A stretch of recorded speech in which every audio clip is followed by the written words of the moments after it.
রাত পোহালেই প্রথম দফার নির্বাচন। 142টি আসনে ভোট গ্রহণ নির্বিঘ্নে সম্পন্ন করতে ডিসিআরসিগুলিতে ভোটকর্মীদের সরঞ্জাম বিতরণ, নিরাপত্তা কর্মী মোতায়েনের রূপরেখা চূড়ান্ত করা সবকিছুই চলছে পুরোদমে। ডিসিআরসিগুলিতেও কঠোর নিরাপত্তা বন্দোবস্ত।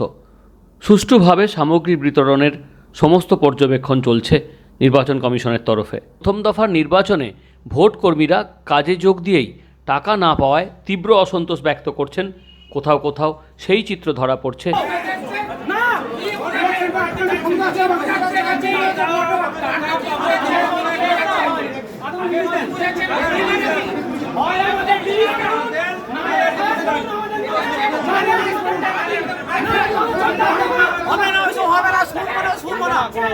Bureau report, morning time news.